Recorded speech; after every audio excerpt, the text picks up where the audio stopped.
जी सब लोग लगाया वो जी ठाकरिया ने समझा वो जी।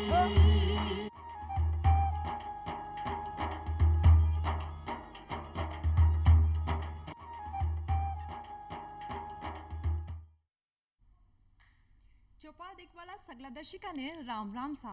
भाई ग्रामीण भाई बहनों, आपने एक कहावत बहुत ज़्यादा प्रचलित है, पहलो सुख निरोगी काया, दूजो सुख है माया। इसलिए अपने जीवन में सुखी तरीकों जीने के लिए अपने स्वास्थ्य को ध्यान रखना बहुत ज़्यादा ज़रूरी है। लेकिन आजकल की भाग दौड़ भरी ज़िंदगी में प्रदूषण के कारण, असंतुलित आहार और व्यायाम नहीं करने के कारण आपने शरीर के अंदर बहुत सारा इन्फेक्शन हो जाए, बहुत सारी बीमारियां हो जावे। यानी कि एक बीमारी है गुर्दा रोग की। आपा सगला जाना कि गुर्दो आपने शरीर में कितो महत्वपूर्ण भाग है। जी तरीका आपने घर की रसोई के मायने पानी ने साफ करवा खातर आपने फिल्टर लगावा, बिल्कुल भी तरीका हुई आपने शरीर के मायने गुर्दो एक तरह फिल्टर ही है।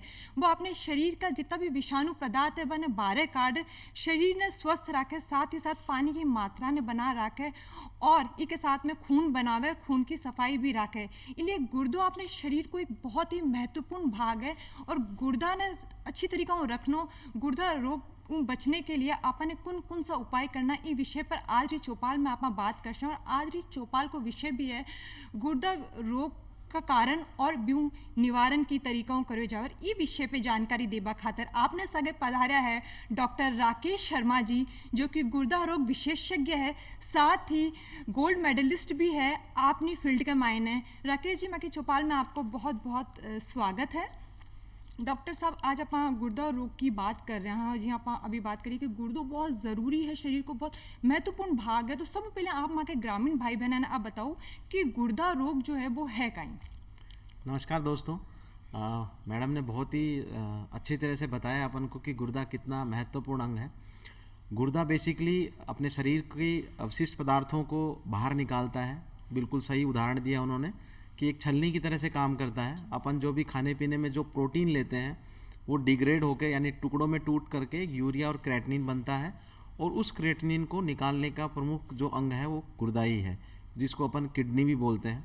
अगर वो क्रेटिनिन शरीर से बाहर नहीं निकले तो अपने शरीर की कोशिकाएं मरने लगती हैं और उसमें गुर्दा रोग बन जाता है। गुर्दे के और दूसरे भी कार्य होते हैं, जैसे शरीर के अंदर लवण की मात्रा को नियमित रखना, जो भी सोडियम पोटेशियम क्लोराइड जो भी मिनरल्स होते हैं उनको बैलेंस रखने का काम भी गुर्दा ही करता है।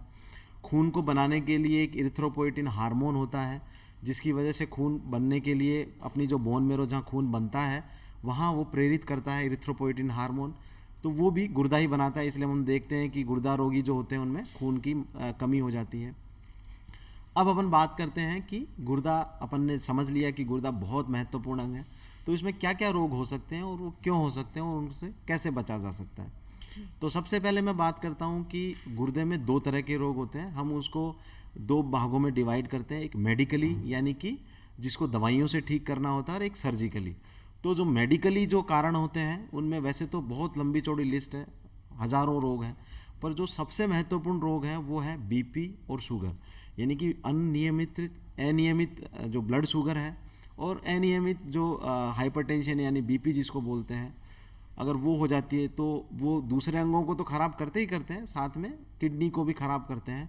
और 70 से 80% इनका योगदान होता है जो एंड स्टेज रीनल डिजीज़, जिसको अपन जो लास्ट स्टेज होती है किडनी फेलियर की, उसमें बीपी का और डायबिटीज़ का यानी शुगर का, इनका दोनों का महत्वपूर्ण रोग होता है। बाकी और दूसरी बीमारियां भी होती हैं मेडिकली, जैसे टीबी है, लास्ट स्टेज में टीबी भी किडनी को ख़राब करती है।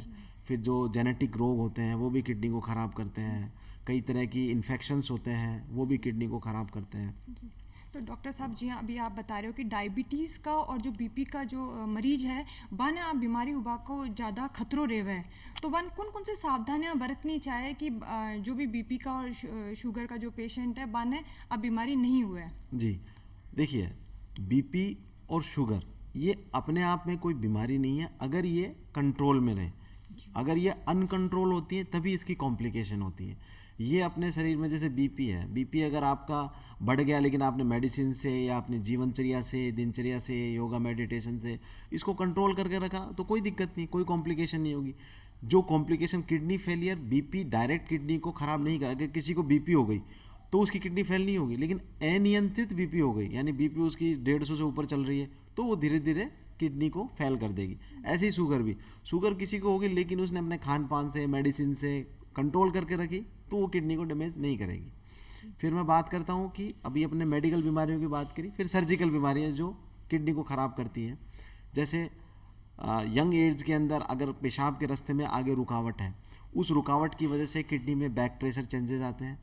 ये समझिए कि एक मोटर है, मोटर चल रही है, वो उसके आगे जो पाइपलाइन है उसको अगर ब्लॉकेज हो गया किसी भी कारण से, चाहे वो स्टोन की वजह से हुआ, पत्थरी की वजह से हुआ हो, चाहे वो प्रोस्टेट की वजह से हुआ हो, या वजह से वो सिकुड़न आ गई रास्ते में, स्टिक्चर बोलते हैं उसको, उसकी वजह से आ गई हो। जैसे छोटे बच्चे होते हैं उनमें आगे की चमड़ी वो चिपक जाती है, फाइमोसिस जिसको बोलते हैं, उसके लिए सुन्नत का ऑपरेशन या सर्कमसिजन करना पड़ता है। उसकी वजह से किसी भी कारण से अगर रास्ते में रुकावट आ गई, कई बार कैंसर बन जाता है, कैंसर की वजह से रुकावट आ गई हो, तो अगर किसी भी कारण से रुकावट आ गई और किडनी बैक प्रेशर, यानी कि आप यूँ समझिए मोटर चल रही है और उसका पाइप अपन आगे से ब्लॉक कर देंगे तो क्या होगा, वो मोटर जल जाएगी, तो वो भी एक किडनी फेलियर का कारण होती है। तो इस दो भागों में विभक्त करते हैं, मेडिकल कारण जो अपन ने बात करी, बीपी, शुगर, दूसरी बीमारियाँ, इन्फेक्शन, और सर्जिकल कारण जिसमें पथरी, प्रोस्टेट या रुकावट या स्टिक्चर या कैंसर, तो वो सर्जिकली। तो मेडिकली का अपन दवाइयों से ठीक करते हैं, सर्जिकली को अपन सर्जरी से ठीक करते हैं। पर इनके भी बेस में आकर के किडनी फेल नहीं होगी, क्योंकि किडनी फेल प्राइमरी कभी भी नहीं होगी।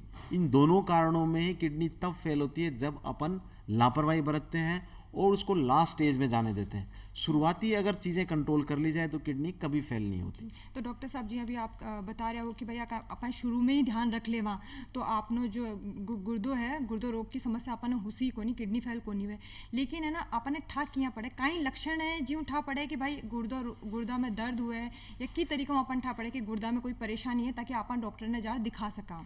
बहुत अच्छा क्वेश्चन किया आपने। देखिए, बीपी और शुगर में किडनी के लक्षण बहुत लास्ट स्टेज में आते हैं, जब शरीर में सूजन बढ़ने लग जाती है, जब क्रेटिन है वो 3-4 से ऊपर चला जाता है, तब जाकर के हमें लक्षणों का पता चलता है। तो शुरुआत में तो एसिम्टोमेटिक, जब तक किडनी 50%, यानी कि आपने एक गुर्दा भी निकाल लिया और दूसरा गुर्दा भी जब तक 50% खराब नहीं हो जाए, तब तक लक्षण नहीं आते। यानी ये मानिए कि जब तक 75% किडनी अपनी खराब हो गई, तब तक अपने लक्षण नहीं आएंगे। तो अपन को एक तो जिन लोगों को बीपी शुगर की बीमारी है, उनको अपनी किडनी का रूटीन चेकअप कराना चाहिए। रूटीन चेकअप में क्या आते हैं, कुछ खून की जांच होती है, यूरिया क्रेटिनिन जिसको बोलते हैं, और एनुअली यानी हम लोग साल में एक बार उनकी सोनोग्राफी भी एडवाइस करते हैं कि हमें किडनी की साइज़ पता चल सके, किडनी के दूसरे जो पैरामीटर होते हैं उसके पेरेन्काइमल थिकनेस, उसमें CMD एक लेवल होता है कि वो किडनी है वो कितनी ख़राब हो रही है। तो अपन को विजिलेंट, यानी कि अपन को पूरी तरह से जागरूक रहना पड़ेगा। अगर अपन को ये पता चल गया कि अपन को बीपी है, शुगर है, तो अपन को किडनी के लिए जागरूक रहना पड़ेगा और उसको नियंत्रित रखना पड़ेगा। अपन को सर्जिकली, जैसे अगर स्टोन बन गया, लोग बहुत लापरवाही बरतते हैं कि पथरी तो है, पथरी निकल जाएगी, उसमें कई मिथ्स ये हैं कि बियर पीनी चाहिए या दूध नहीं पीना चाहिए, वो मिथ की भी अपन चर्चा करेंगे। तो अगर कोई चीज़ बीमारी अपन को पता चल गई तो अपन को तुरंत उसको एड्रेस करना है, मतलब उसको अपन को दिखाना है। अपन को घर में वैद्य नहीं बनना है कि अपन डॉक्टर से मिलें कि भाई ये दवाई से निकल जाएगी, पथरी जैसे हो गई सपोज, तो वो दवाई से निकल जाएगी, या अपन खान पान के परिवर्तन से निकल जाएगी, या किडनी में स्वेलिंग आना शुरू हो गई तो अपन को क्या उसको निकलवाना चाहिए, उसकी सर्जरी करानी चाहिए। तो अपन को स्वयं डॉक्टर नहीं बन के अपन को यूरोलॉजिस्ट से या जो भी अपन को सुविधा मिल रही है उसके पास जाना चाहिए। मतलब बहुत बढ़िया डॉक्टर साहब आप बात बताइए कि भाई जो भी बीपी का और है ना क्या नाम है शुगर का जो भी मरीज है, बाने समय समय पे जार आपनी जांच करवाना बहुत ज़्यादा ज़रूरी है। माने टाइम टाइम पे जार आपके गुर्दा की जांच करानी चाहिए। जांच कितने कितने टाइम में करवानी चाहिए डॉक्टर साहब? ये अलग अलग रोगियों में अलग अलग होती है। जैसे सपोज किसी का अनियंत्रित बीपी और शुगर चल रहा है तो उसमें अपन को जल्दी करवानी चाहिए, महीने में या 2 महीने में या 3 महीने में, ये उसके लेवल पे पता चलता है। किसी का कंट्रोल चल रहा है तो एनुअल यानी वार्षिक जांच से भी काम चल जाता है। जब आप सूजन की बात करियो कि कई बार जो किडनी है भी मैंने सूजन आ जाए, तो सूजन आबा को कहीं कारण रहे? जी, मैंने जो बताया आपको कि किडनी एक मोटर की तरह से है। अगर उसकी जो अपने शरीर में एनाटॉमी यानी कि रचना कैसे होती है, अपने शरीर में 2 किडनियाँ यहाँ होती हैं। किडनी से एक पाइप निकलती है जिसको यूरेटर बोलते हैं, यानी कि किडनी की नली बोलते हैं। वो नीचे जाके पेशाब की थैली में खुलती है। पेशाब की थैली से वो मूत्र नली का बाहर आती है और वहाँ से यूरिन बाहर आता है। तो बेसिकली दो तो, एक नली बाहर की तरफ और दो नलियाँ ये किडनी की ऊपर की तरफ। इसमें कहीं भी सपोज नीचे की अगर नली में रुकावट आई तो दोनों गुर्दों में सूजन आ जाएगी। अगर एक इस गुर्दे की जो नली की एक नली के अंदर कुछ रुकावट आई, वो रुकावट पथरी की वजह से ज़्यादातर आती है, सिकुड़न आ जाए उसमें, कैंसर बन जाए उसके अंदर, या दूसरे कोई ऑर्गन उसके ऊपर दबाव डाले, दूसरे अंगों के दबाव की वजह से भी वो अगर कहीं भी रास्ते में रुकावट आएगी। बेसिकली ये एक पूरा ये प्लम्बर सिस्टम है अपने शरीर की, अपने घर की जैसे पाइपलाइन होती है। तो अगर कहीं अपने घर का जो ड्रेनेज सिस्टम कहीं पे ब्लॉक होगा तो क्या होगा, वो अंदर इकट्ठा होना शुरू हो जाएगा पानी। वैसा ही किडनी के अंदर भी वो यूरिन है वो इकट्ठा होना शुरू हो जाएगा और वहाँ पे गुर्दे में सूजन आना चालू हो जाएगा। तो अगर गुर्दे में सूजन, जैसे बहुत अच्छा क्वेश्चन किया आपने कि कब हम इसको एड्रेस करें कि पथरी है, स्टोन है, जैसे बहुत कॉमन प्रॉब्लम है, 3 mm 4 mm 5 mm की पथरी है, वो अगर गुर्दे में पड़ी हुई है तो दवाई से या खान पान से, पानी ज़्यादा पीने से ठीक हो जाएगी। लेकिन अगर वो नली में जाके फंस गई और किडनी में स्वेलिंग आ, तो वो चाहे 5 mm की हो, अगर वो किडनी को ख़राब करने लग गई तो हमें उसको निकलवाना ही पड़ेगा। नहीं निकलवाएंगे तो किडनी डैमेज हो जाएगी। डॉक्टर साहब जी, अभी आप पथरी की बात कर रहे हैं, जी आप कह रहे हो कि गुर्दा रोग मतलब पथरी एक बहुत बड़ो कारण रहे में। तो आप मैं क्या, जो भी ग्रामीण भाई बहन है, आप बताओ कि जो पथरी है भी कोई नई तकनीक भी है निकालबा को? जी देखिए, पथरी की बहुत सारी, आज से 20 साल पहले बहुत बड़ा चीरा लग करके पथरी निकाली जाती थी। 10 दिन 20 दिन तक वो हॉस्पिटल में भी रहता था, फिर घर में भी 1-2 महीने, फिर 12-6 महीने तक वो खेत का काम या घर का काम। आजकल नई नई तकनीकें आ गई, जैसे अभी थूलियम फाइबर लेज़र राजस्थान में सर्वप्रथम के में आई।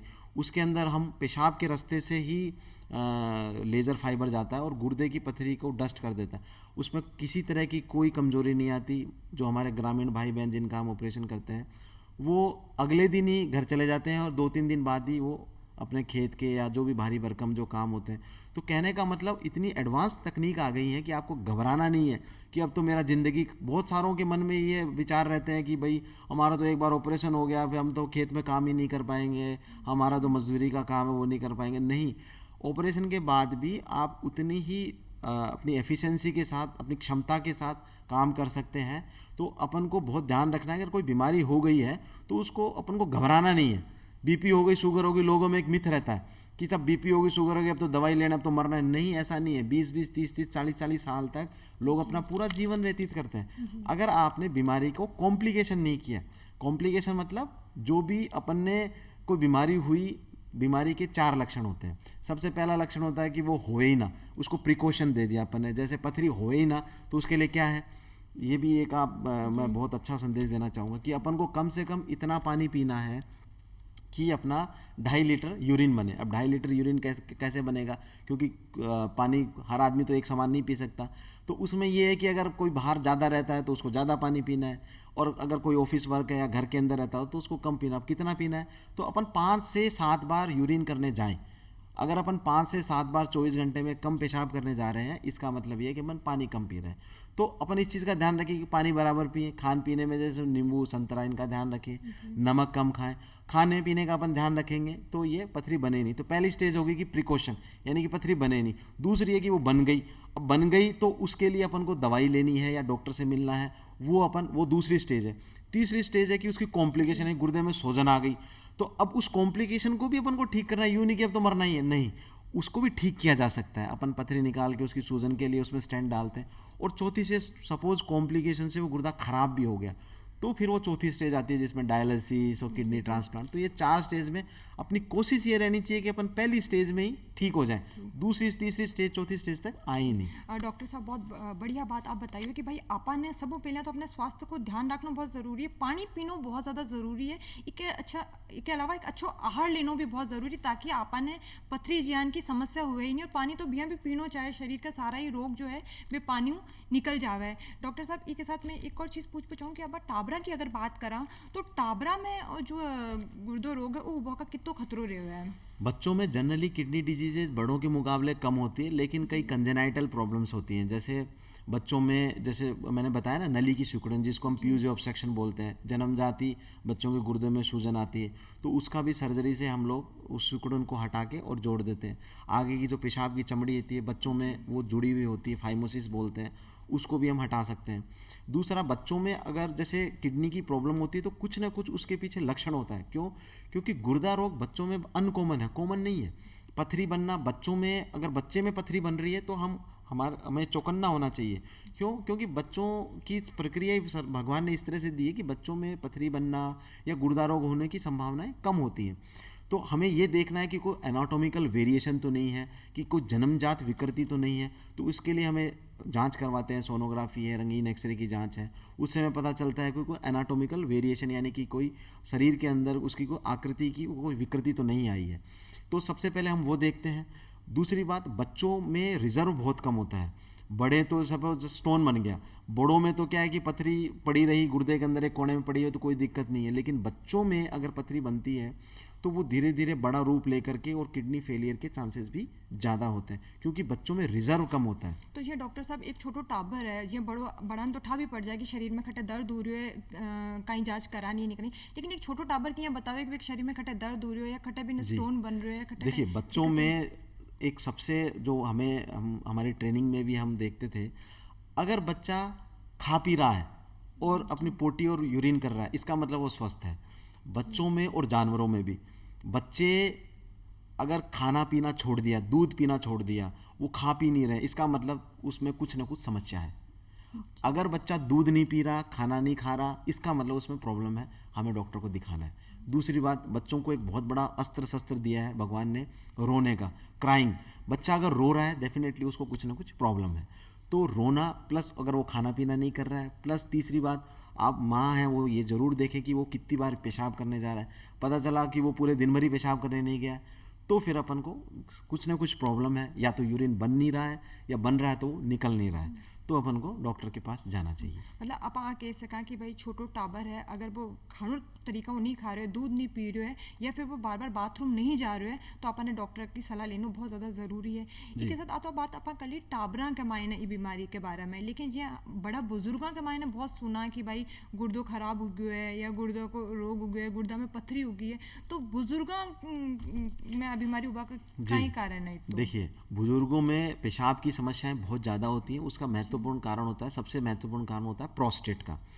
प्रोस्टेट एक ग्रंथि होती है जो 50 साल के बाद में धीरे धीरे बढ़ना शुरू कर देती है, और वो पेशाब की थैली के मुंह के ऊपर होती है। वो बढ़ करके वो जो पेशाब की जो ट्यूब होती है उसको दबा देती है, तो ब्लॉक कर देती है। ब्लॉक कर देती है तो वो दोनों गुर्दों पर असर डालती है। पेशाब की थैली फूलती है और उसका बैक प्रेशर से वो किडनी भी फूलने लग जाती है, सूजन आने लग जाती है, और उसमें भी खराबी आनी शुरू हो जाती है। अब इसके लक्षण जो होते हैं बुजुर्गों में, आप देखते हैं कि पेशाब बार बार जाना, जैसे दिन में भी हर घंटे में जा रहे हैं, रात को भी 2 घंटे 3 घंटे में जा रहे हैं। और सबसे पहले लक्षण शुरू ही रात से होते हैं कि उनकी नींद पूरी नहीं हो पा रही है, वो हर 2 घंटे 3 घंटे में जा रहे हैं। फिर जाने में भी उनको एक बार में संतुष्टि नहीं मिलती, वो पेशाब करने के बाद यूँ लगता है कि नहीं पेशाब पूरा हुआ नहीं है, दोबारा आना पड़ेगा।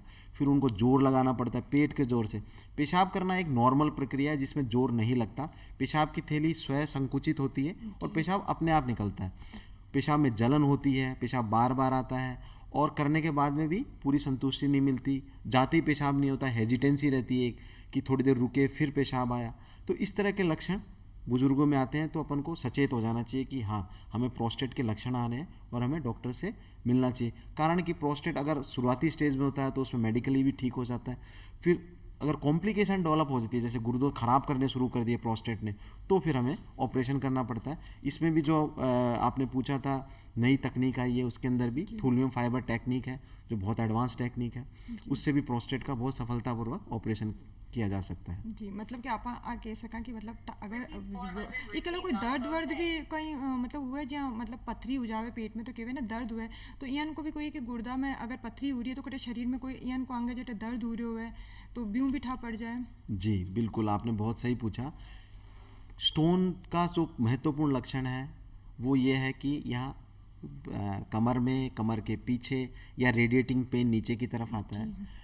कई बार जो साइलेंट स्टोन्स भी होते हैं जिनमें दर्द नहीं होता, स्टोन पड़ा पड़ा धीरे धीरे स्टैगहोर्न स्टोन बोलते हैं हमारी भाषा में, स्टोन पड़ा पड़ा 12 सिंगे की तरह से बढ़ता चला जाता है और पूरे गुर्दे को घेर लेता है और किडनी को डैमेज कर देता है। तो डेफिनेटली पथरी का प्रमुख लक्षण दर्द ही है। दर्द भी कैसा, बहुत सीवियर, मतलब कोली की टाइप का पेन, यानी कि आदमी अपने बेड पे तड़फता है, टॉसिंग ओवर द बेड बोलते हैं जिसको। तो अगर वो दर्द है तो इसका मतलब वो नली में आके पथरी फंस गई है। पर अपन को यही नहीं सोचना है, अगर दर्द बंद हो गया तो अपन को ऐसा नहीं कि अब इलाज नहीं कराना। कई बार क्या होता है कि स्टोन बहुत तेज़ दर्द होता है और किडनी नॉकडाउन में चली जाती है, तो दर्द आना बंद हो जाता है, लेकिन वो स्टोन है और वो किडनी को डैमेज कर रहा है, तो हमें डॉक्टरी चिकित्सा सलाह जरूर लेनी चाहिए। डॉक्टर साहब एक और बहुत महत्वपूर्ण बात आपने मैं पूछना चाहूँ कि जियाँ आला अपन देखा कि कोई छोटो सो भी दर्द हुआ तो दर्द निवारक दवाइयाँ लोग ले ले हुए, तो दर्द निवारक दवाइयाँ आपने गुर्दा के लिए कितनी हानिकारक है, इसके बारे में आप बहुत अच्छा क्वेश्चन पूछा आपने। मैं खुद ही बताने वाला था कि जितनी भी पेन किलर है, एक या दो पेन किलर को छोड़ करके ये जो भी गांव में मिलती है, हरे पत्ते वाली गोली, नीले पत्ते वाली गोली, ये सब किडनी के लिए जहर है। दर्द के अंदर सपोज आप यूं सोचो कि एक मोटर है, वो चल रही है और आगे उसकी पाइपलाइन ब्लॉक हो गई और वो मोटर अंदर से खराब होने वाली है और आप बाहर से एक डंडा मार रहे हो उसको मोटर के ऊपर, तो मोटर जो मरने वाली है वो और टूट जाएगी। तो पेन किलर भी उस जो किडनी जो अभी डैमेज हो रही है उसकी इंटरनल ब्लड सप्लाई को ख़त्म करती है, यानी कि वो किडनी को डैमेज करती है। तो दर्द निवारक गोली जो है वो कभी कभार डॉक्टर की सलाह पे आपने ले ली, वो एक अलग बात है, लेकिन अपनी इच्छा से दर्द निवारक गोलियां लंबे समय तक कतई नहीं लेनी चाहिए।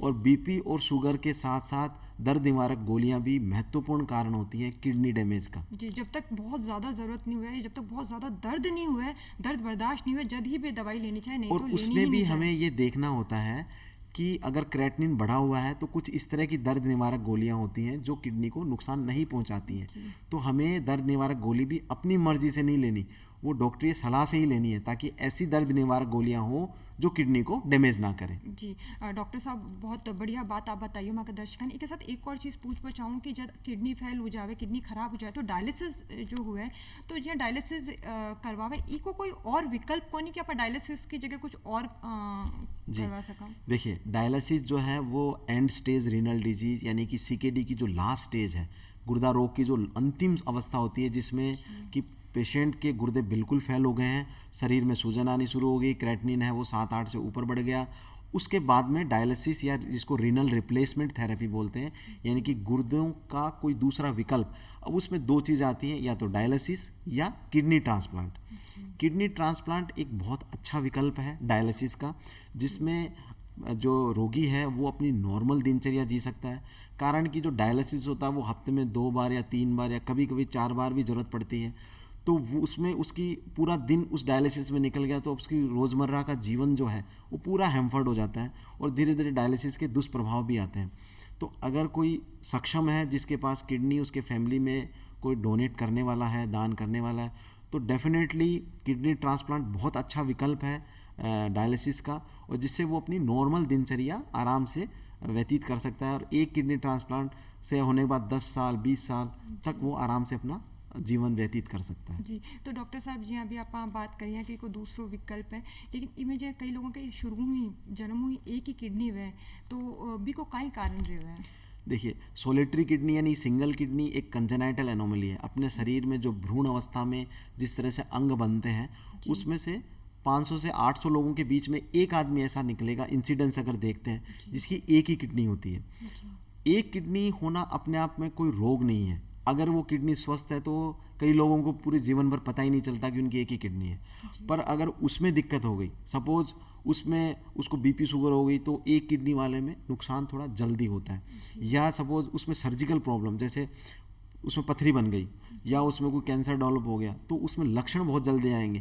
क्योंकि कई बार क्या होता है, स्टोन एक किडनी में होते हैं तो दूसरी किडनी उसको कवर अप कर लेती है, पता ही नहीं चलता रोगी को कि उसको कोई तकलीफ भी है, क्योंकि एक किडनी डैमेज भी होगी तो दूसरी किडनी उसका बाहर संभाल रखा है। पर अगर एक ही किडनी है तो फिर उसमें बहुत जल्दी उसके जो किडनी फेलियर के चेंजेस हैं वो आते हैं। तो हमें बहुत सावधानी रखनी चाहिए। अगर पथरी बन जाती है, सिंगल किडनी है, स्टोन बन जाती है, तो उसके अंदर हमें तुरंत चिकित्सकीय सलाह लेनी चाहिए और किडनी को बहुत बचा के रखना चाहिए। कोई भी दर्द निवारक गोली लेते टाइम बहुत सावधानी से लें, चिकित्सा सलाह से लें, और उसमें कोई रोग बनता है तो अपन तुरंत उसका इलाज कराएं, उसमें लापरवाही की जगह नहीं है। जी, तो डियर डॉक्टर साहब जी के एक ही किडनी है, बिना कोई विशेष रूप में ध्यान रखने की ज़रूरत है कि बिन कोई गुर्दा की कोई बीमारी हुए ही नहीं? देखिए, उसमें वही जो अपन जो चर्चा कर रहे थे कि हेल्दी डाइट ले, पानी प्रॉपर ले, लिक्विड्स प्रॉपर ले, जैसे छाछ वगैरह है वो प्रॉपर ले, और अपनी एक्सरसाइज, योगा, प्राणायाम, ये सब, ताकि वो जो मैंने बताई थी कि बीमारियों के 4 चरण होते हैं तो वो पहले चरण में ही रहे। अगर दूसरा चरण यानी कोई बीमारी हो भी जाती है तो वो कॉम्प्लिकेशन का वेट ना करे, जी, तो उसको वहीं वो ठीक करे, तो उसको थोड़ी एक्स्ट्रा प्रिकॉशन की ज़रूरत रहती है जिसको सिंगल किडनी है। जी। तो डॉक्टर साहब जी अभी आप बहुत ही बढ़िया बात मार्गदर्शिका ने बताई हो कि भाई आपा ने सबसे ज़्यादा जो महत्वपूर्ण चीज़ है वह है आपा ने पानी बहुत ज़्यादा पीनो है, और इसके साथ साथ आपा ने शरीर की सफाई रखना बहुत ज़्यादा ज़रूरी है, पौष्टिक आहार लेना बहुत ज़रूरी है।